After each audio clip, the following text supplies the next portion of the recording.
Bapak Ibu Saudara yang dikasihi oleh Tuhan Yesus Kristus, sebelum kita merenungkan firman Tuhan, mari kita menyatukan hati kita di dalam doa untuk memohon pimpinan, pertolongan, dan penyertaan Tuhan. Mari kita berdoa. Tuhan Allah Bapa yang bertata di dalam kerajaan surga, tetapi juga Tuhan yang kami yakini senantiasa hadir dalam kehidupan kami. Syukur kami naikkan kepadamu ya Tuhan untuk semua yang baik yang Tuhan anugerahkan bagi kami. Sebentar kami akan membuka Alkitab kami untuk kami baca, kami dengar, dan kami renungkan. Dalam pertolongan Tuhan biarlah kami boleh melakukannya dengan baik. Dan kuasa Roh Kudus menuntun kami, sehingga kami boleh mengerti dan memahaminya. Dan kami juga berdoa bagi hamba-Mu dalam segala keterbatasan kemanusiaannya. Mampukanlah dia berkata-kata seturut dengan kehendak Tuhan, dengan bahasa yang sederhana dan jelas untuk dimengerti, yang melaluinya Tuhan menyapa setiap kami. Bapa di surga, berfirmanlah dan berkata-katalah, kami sedia untuk mendengarkannya dengan baik. Di dalam nama-Mu, Yesus Kristus Tuhan, Sang Firman kehidupan, kami berdoa. Amin.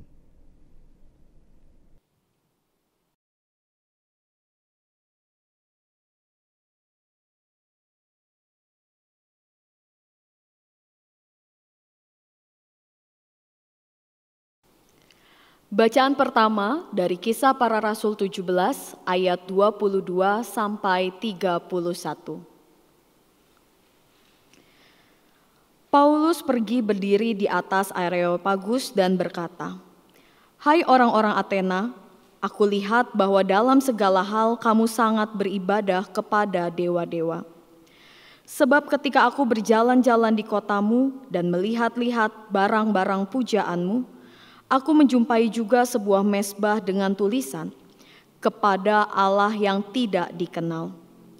Apa yang kamu sembah tanpa mengenalnya, itulah yang kuberitakan kepada kamu. Allah yang telah menjadikan bumi dan segala isinya. Ia yang adalah Tuhan atas langit dan bumi, tidak diam dalam kuil-kuil buatan tangan manusia, dan juga tidak dilayani oleh tangan manusia seolah-olah ia kekurangan apa-apa. Karena dialah yang memberikan hidup dan nafas dan segala sesuatu kepada semua orang. Dari satu orang saja ia telah menjadikan semua bangsa dan umat manusia untuk mendiami seluruh muka bumi. Dan ia telah menentukan musim-musim bagi mereka dan batas-batas kediaman mereka, supaya mereka mencari Dia dan mudah-mudahan menjamah dan menemukan Dia, walaupun Ia tidak jauh dari kita masing-masing. Sebab di dalam Dia kita hidup, kita bergerak, kita ada, seperti yang telah juga dikatakan oleh pujangga-pujanggamu. Sebab kita ini dari keturunan Allah juga. Karena kita berasal dari keturunan Allah, kita tidak boleh berpikir bahwa keadaan ilahi sama seperti emas atau perak atau batu ciptaan kesenian dan keahlian manusia. Dengan tidak memandang lagi zaman kebodohan, maka sekarang Allah memberitakan kepada manusia bahwa di mana-mana semua mereka harus bertobat. Karena Ia telah menetapkan suatu hari, pada waktu mana Ia dengan adil akan menghakimi dunia oleh seorang yang telah ditentukannya. Sesudah Ia memberikan kepada semua orang suatu bukti tentang hal itu dengan membangkitkan Dia dari antara orang mati. Demikianlah sabda Tuhan. Syukur kepada Allah.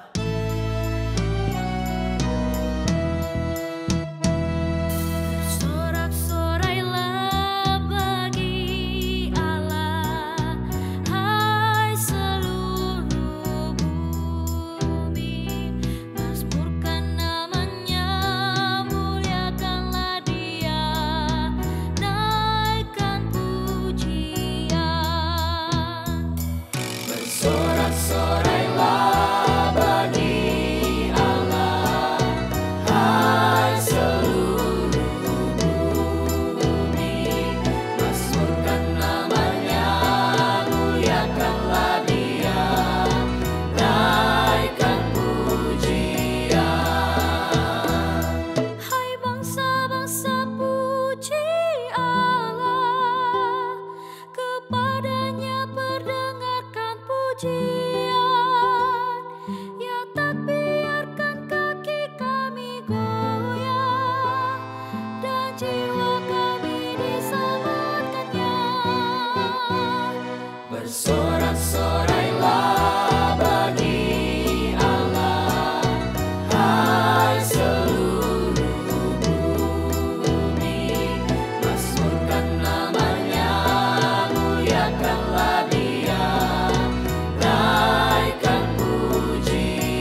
Sorak-sorailah bagi Allah, hai seluruh bumi. Mazmurkan namanya, muliakanlah Dia, naikkan pujian.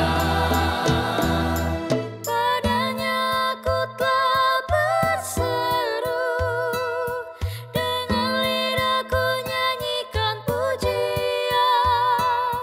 Andaikan ada niat jahat dalamku, tentulah Tuhan tak mau mendengar.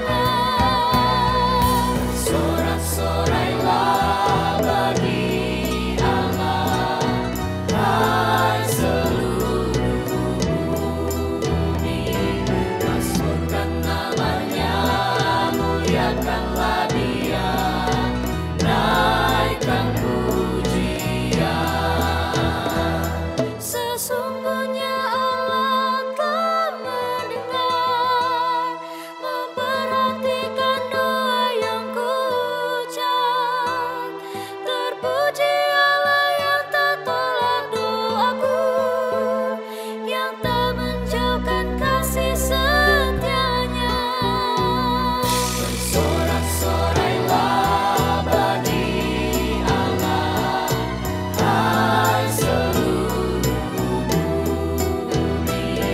Mazmurkan namanya, muliakanlah Dia, naikkan pujian. Bacaan kedua dari surat 1 Petrus 3 ayat 13 sampai 22. Dan siapakah yang akan berbuat jahat terhadap kamu, jika kamu rajin berbuat baik? Tetapi sekalipun kamu harus menderita juga karena kebenaran, kamu akan berbahagia. Sebab itu janganlah kamu takuti apa yang mereka takuti, dan janganlah gentar. Tetapi kuduskanlah Kristus di dalam hatimu sebagai Tuhan, dan siap sedialah pada segala waktu untuk memberi pertanggungjawaban kepada tiap-tiap orang yang meminta pertanggungan jawab dari kamu tentang pengharapan yang ada padamu. Tetapi haruslah dengan lemah lembut dan hormat, dan dengan hati nurani yang murni, supaya mereka yang memfitnah kamu karena hidupmu yang saleh dalam Kristus menjadi malu karena fitnahan mereka itu. Sebab lebih baik menderita karena berbuat baik, jika hal itu dikehendaki Allah, daripada menderita karena berbuat jahat. Sebab juga Kristus telah mati sekali untuk segala dosa kita. Ia yang benar untuk orang-orang yang tidak benar, supaya Ia membawa kita kepada Allah. Ia yang telah dibunuh dalam keadaannya sebagai manusia, tetapi yang telah dibangkitkan menurut roh, dan di dalam roh itu juga Ia pergi memberitakan Injil kepada roh-roh yang di dalam penjara, yaitu kepada roh-roh mereka yang dahulu pada waktu Nuh tidak taat kepada Allah. Ketika Allah tetap menanti dengan sabar, waktu Nuh sedang mempersiapkan bahteranya, di mana hanya sedikit, yaitu 8 orang yang diselamatkan oleh air bah itu. Juga kamu sekarang diselamatkan oleh kiasannya, yaitu baptisan. Maksudnya bukan untuk membersihkan kenajisan jasmani, melainkan untuk memohonkan hati nurani yang baik kepada Allah oleh kebangkitan Yesus Kristus, yang duduk di sebelah kanan Allah, setelah Ia naik ke sorga sesudah segala malaikat, kuasa dan kekuatan ditaklukkan kepadanya. Demikianlah sabda Tuhan. Syukur kepada Allah.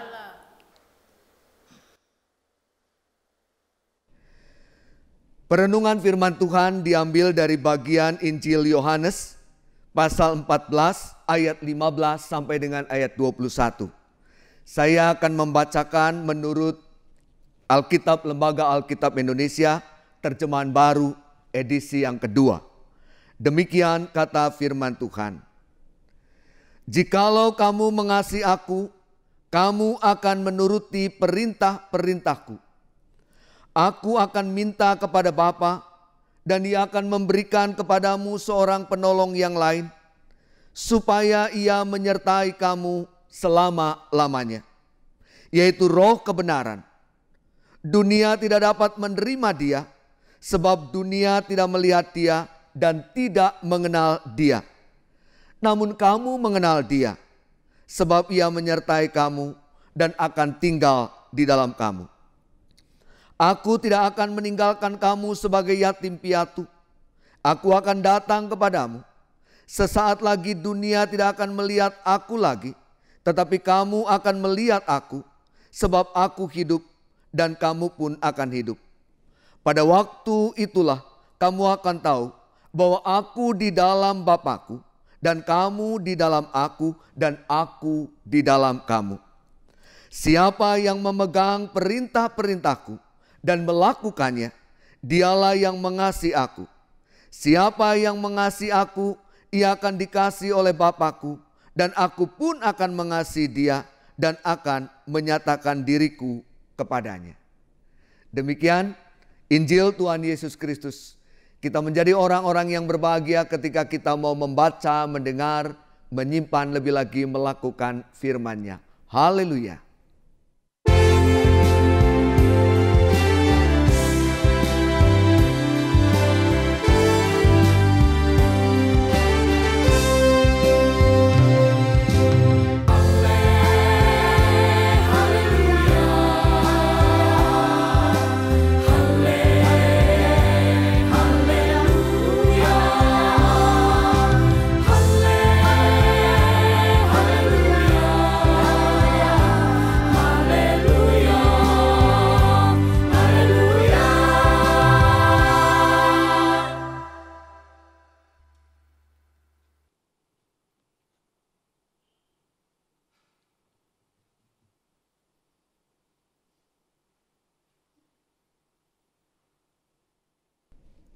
Saudara-saudaraku yang dikasihi oleh Tuhan Yesus Kristus, tema yang diangkat dalam perenungan kita saat ini adalah ketaatan karena cinta.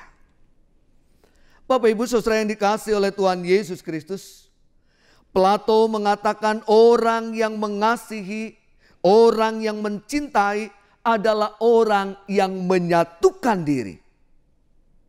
Cinta kasih adalah energi yang menyatukan. Dan siapapun yang mengasihi, siapapun yang mencintai akan selalu berupaya mengejar kebaikan-kebaikan, mengarahkan diri untuk memeluk kebaikan itu sendiri. Cinta kasih adalah kesediaan untuk menanggalkan segalanya dan melakukan kebaikan demi untuk menyatukan dirinya dengan yang dicintainya. Saudara-saudaraku yang dikasihi Kristus, ketika Yesus ada dalam saat-saat akhir bersama dengan para murid-Nya, maka Yesus seolah-olah memberikan penegasan kepada para murid-Nya. Apakah mereka benar-benar mengasihi dirinya? Dan bagi Yesus, ketika mereka menyatakan bahwa mereka mengasihi dirinya, maka Yesus mengendaki agar mereka menuruti perintah-Nya. Firman-Nya mengatakan, jikalau kamu mengasihi aku, kamu akan menuruti perintah-perintahku. Saudara, cinta kasih kita kepada Kristus membuat kita bersungguh-sungguh mau menyatukan diri kita dengan Kristus. Dan menyatukan diri dengan Kristus adalah kesungguhan kita untuk melakukan perintah-perintah Kristus dalam hidup kita. Saudara-saudara, kasih atau cinta hanya menjadi mungkin jika diterjemahkan dalam kehidupan. Kasih atau cinta juga bukan semata-mata sebuah definisi, karena kasih atau cinta selalu melampaui definisi. Kasih adalah aksi. Kasih juga bukan sesuatu yang abstrak, tetapi konkret, nyata, bukan sekedar sebuah rumusan yang bersifat teoritis. Tetapi kasih dan cinta akan menjadi jelas dalam tindakan, dalam perbuatan yang nyata. Bapak Ibu Saudara yang dikasihi Kristus, dalam bagian ini Yesus menegaskan tentang komitmen. Yesus menegaskan tentang kesungguhan, komitmen kasih, komitmen cinta yang dinyatakan dalam ketaatan, dan ketaatan yang dilakukan dan didorong, dimotivasi karena cinta. Agaknya Yesus tahu bahwa itu bukanlah sesuatu yang sederhana, bukanlah sesuatu yang mudah. Menuruti perintahnya berarti kesediaan untuk membuka diri dan melakukan kehendaknya, mengupayakan kehendaknya. Membuka diri dan melakukan kehendaknya berarti kita dengan sadar tidak mengedepankan kehendak kita untuk kita puaskan dalam kemanusiaan kita. Tetapi sebaliknya, meletakkan kehendak kita di bawah kehendak Dia. Untuk hal itulah maka Yesus meminta kepada Bapanya untuk memberikan kepada kita penolong yang menyertai kita dalam kita berupaya menuruti perintah-perintahnya, melakukan kehendak-kehendaknya. Aku akan minta kepada Bapa, dan Ia akan memberikan kepadamu seorang penolong yang lain supaya Ia menyertai kamu selama-lamanya, yaitu Roh kebenaran. Bapak Ibu Saudara yang dikasihi Kristus, Aristoteles pernah berkata bahwa Allah adalah motor immobilis. Allah adalah penggerak. Allah adalah penggerak yang tidak digerakkan oleh yang lain. Ya, Allah adalah Dia yang memungkinkan segala sesuatu yang bergerak ini terjadi. Tapi jangan pertama-tama dipikirkan seolah-olah Allah memiliki tangan-tangan yang besar, tangan-tangan yang kuat untuk mendorong segala sesuatunya bergerak. Tangan-tangan Allah di tengah-tengah dunia ini adalah kita, saudara dan saya. Dan untuk menjadi tangan Allah, maka mengikuti perintahnya, melakukan kehendaknya adalah upaya yang sungguh yang dapat kita hadirkan dalam kehidupan kita demi untuk menghadirkan kerajaan Allah di tengah-tengah dunia ini.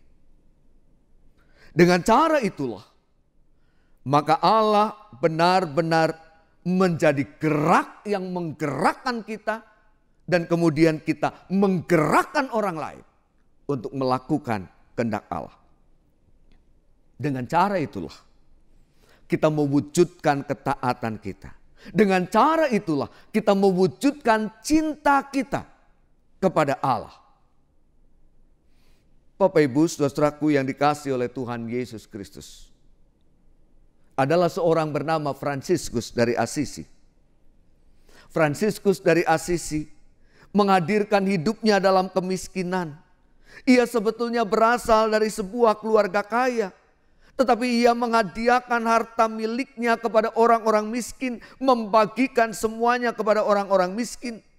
Ia menanggalkan semuanya, menanggalkan kekayaan keluarganya dan pergi untuk menghayati hidup yang sangat miskin. Sehingga untuk makan ia harus mengandalkan kebaikan-kebaikan orang lain. Untuk tidur, ia meletakkan kepalanya dimanapun ia bisa. Ia memberikan hidupnya di dalam doa. Dia melakukan mati raga. Dan semua itu dilakukan karena cintanya yang luar biasa kepada Tuhan yang mencintai dirinya. Fransiskus dari Assisi melakukan semuanya karena cintanya yang besar kepada Tuhan yang mencintai dia juga dengan cinta yang besar. Cintanya menghadirkan ketaatan dan ketaatannya dikerjakan karena cinta.